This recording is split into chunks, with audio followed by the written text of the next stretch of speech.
to you and share some poetry. And okay. Actually, just started recording now. hi, hi everybody. Hi, guys. Merry Yes, Christmas. One of these days we'll get this Zoom thing down. One of these days, I swear. And it's Christmas Eve. We just wanted to bring a little festivity to you and share some poetry because, hey, that's what we do these days, right? Well, yes, indeed. And I do promise all masterpieces tonight because I didn't write any of them. Me neither. So you're going to get some from some very great poets here, and not long, just enough to be a little bit of a cheer. We're just happy to see you. We're happy to see you virtually. Yeah. And we want to give a particular shout out to our families. We haven't seen our families in so long. And we love you. We miss you. Sisters, brothers, nieces, and nephews. So assorted hangers-on and camp followers. Well, what my mother used to call them, they said they're your kissing cousins and your shirt tail relatives. Yeah. We love you all. Yep. Okay, so Mark, why don't you take it away? All right. I want to start with a seasonal poem by the great E. Cummings. Maybe you're underrated, but he's not. He shouldn't be. He's a very great poet. Also a great sonneteer. This is not a sonnet. It is called Little Tree. Little tree, little silent Christmas tree, you were so little. You were more like a flower. Who found you in the green forest? And were you very sorry to come away?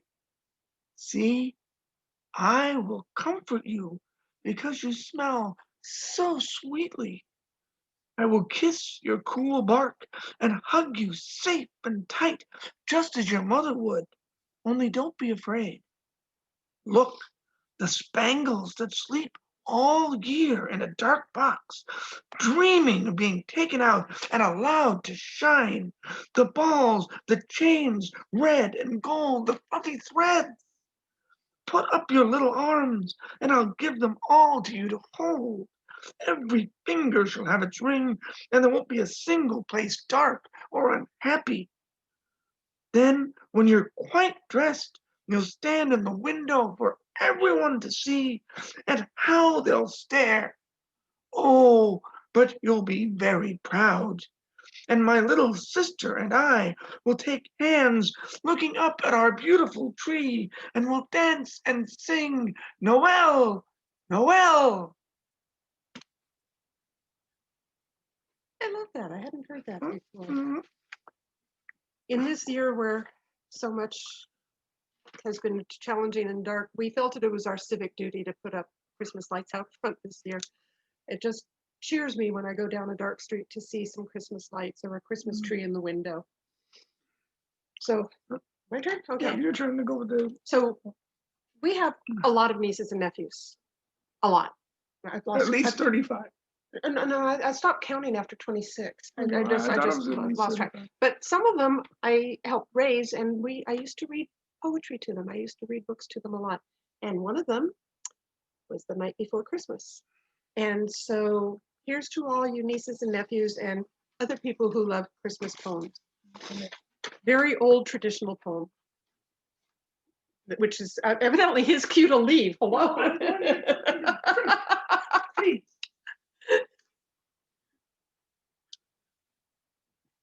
That was an intermission. Okay. The Night Before Christmas by Clement Moore. 'Twas the night before Christmas when all through the house not a creature was stirring, not even a mouse. The stockings were hung by the chimney with care in hopes that St. Nicholas soon would be there. The children were nestled all snug in their beds while visions of sugar plums danced in their heads.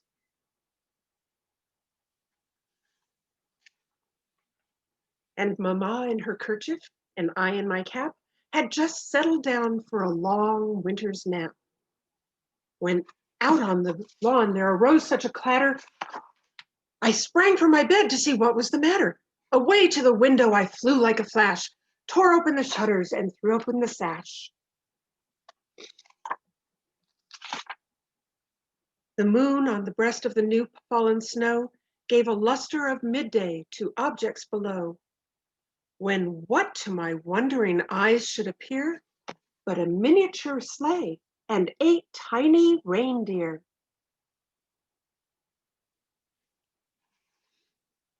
With a little old driver so lively and quick, I knew in a moment it must be Saint Nick. More rapid than eagles his coursers they came, and he whistled and shouted and called them by name. Now Dasher, now Dancer, now Prancer and Vixen, on Comet, on Cupid, on Donder and Blitzen. To the top of the porch, to the top of the wall, now dash away, dash away, dash away all.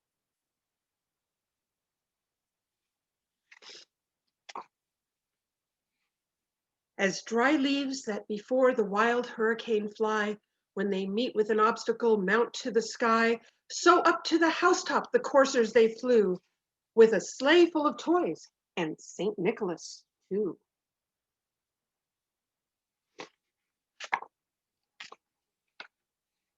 And then in a twinkle I heard on the roof the prancing and pawing of each little hoof.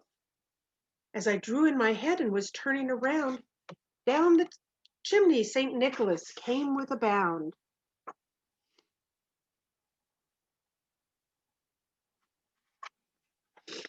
He was dressed all in fur from his head to his foot, and his clothes were all tarnished with ashes and soot. A bundle of toys he had flung on his back, and he looked like a peddler just opening his pack. His eyes, how they twinkled, his dimples, how merry. His cheeks were like roses, his nose like a cherry.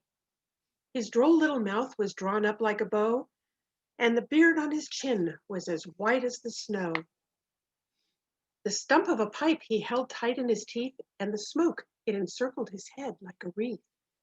He had a broad face and a round little belly that shook when he laughed like a bowl full of jelly. Say, ho, ho, ho, ho, ho, ho, ho, ho, ho. He was chubby and plump, a right jolly old elf, and I laughed when I saw him, in spite of myself. A wink of his eye and a twist of his head soon gave me to know I had nothing to dread.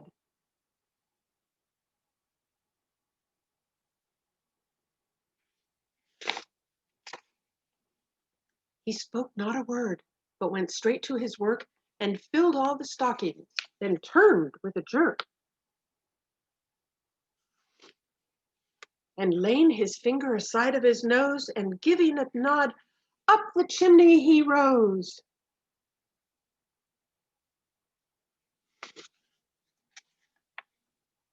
He sprang to his sleigh, to his team gave a whistle, and away they all flew like the down on a thistle. But I heard him exclaim as he drove out of sight,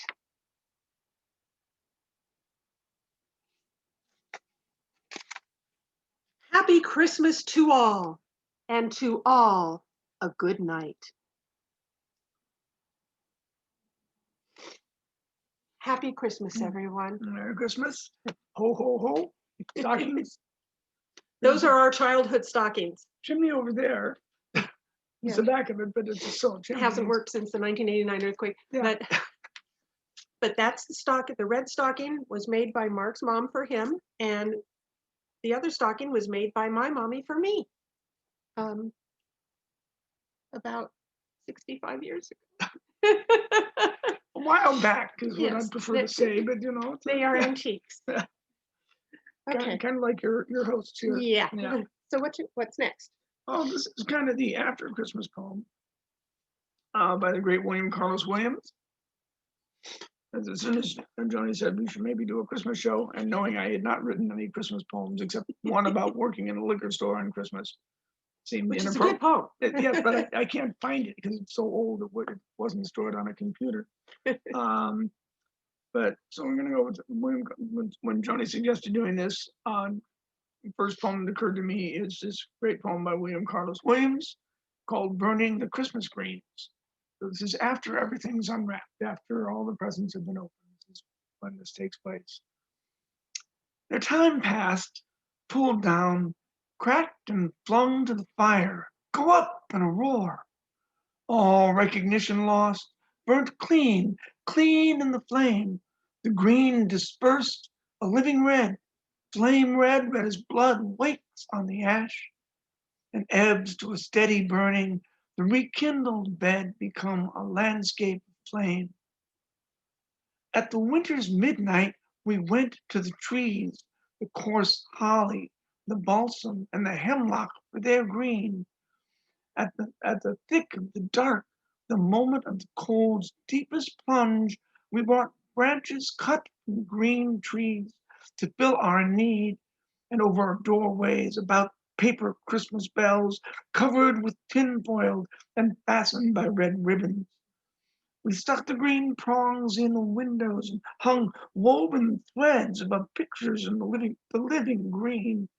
Oh, the mantle we built, a green forest, and among those hemlock sprays put a herd of small white deer as if they were walking there. All this, and it seemed gentle and good to us. The time passed, relief, the room bare. We stuffed the dead grate with them upon the burnt out logs, smoldering eye, opening red and closing under them. And we stood there looking down, green as a solace, a promise of peace, a fort against the cold, though we did not say so, a challenge above the snow's hard shell. Green, we might have said, that where small birds hide and dodge and lift their plaintive rallying cries, blocks with them and knocks down the unseeing bullets of the storm. Green spruce boughs pulled down by a weight of snow, transformed. Violence leaped and appeared, recreant, roared to life as the flame rose through when our eyes recoiled from it. And the jagged flames green to red, instant and alive, green those sure abutments, gone, lost to mind, and quick in the contracting tunnel of the grate appeared a world, black mountains, black and red, as yet uncolored, and ash, white, an infant landscape of shivering ash and flame, and we, in that instant, lost, breathless, to be witnesses as if we stood ourselves refreshed among the shining fawns of that fire.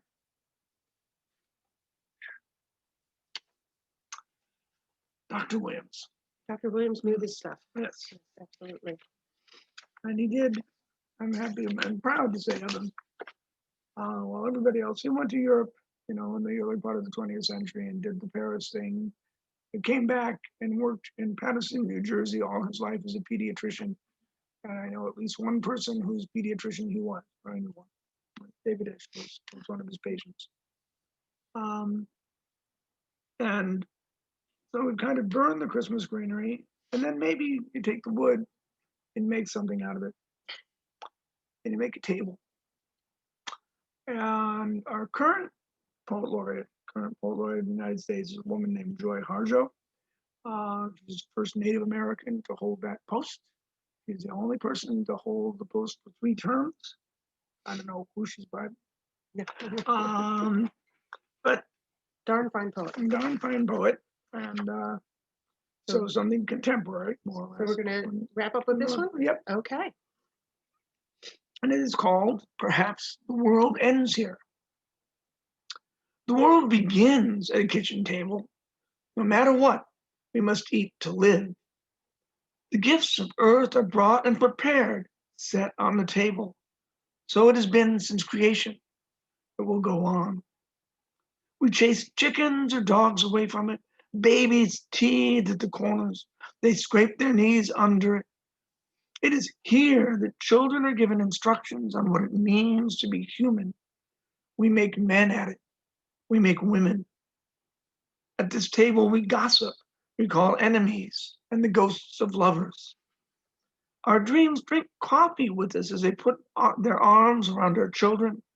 They laugh with us at our poor, falling down selves, and as we put ourselves back together once again at the table. This table has been a house in the rain, an umbrella in the sun. Wars have begun and ended at this table. It is a place to hide in the shadow of terror, a place to celebrate the terrible victory. We have given birth on this table and have prepared our parents for burial here. At this table, we sing with joy and with sorrow. We pray of suffering and remorse. We give thanks. Perhaps the world will end at the kitchen table while we are laughing and crying, eating of the last sweet bite.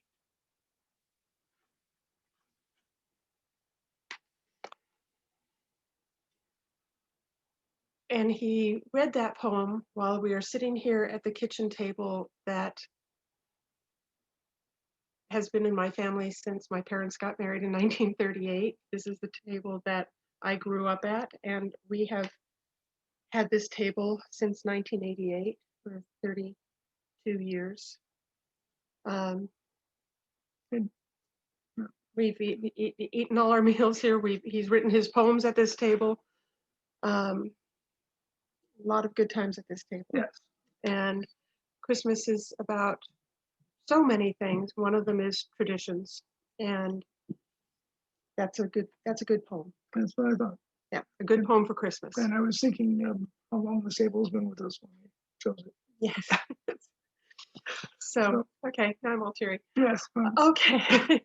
So that's all the poetry we have for you for tonight. Again, we just want to wish you all a safe and Merry Christmas. I know it's hard for us all to be apart this year, but if we stay safe and take care of each other next year, hopefully we can be together. So thank you. Thank you. Merry Christmas. Happy New Year. Come back and see us again. Ho, ho, ho. Okay, bye-bye. All right.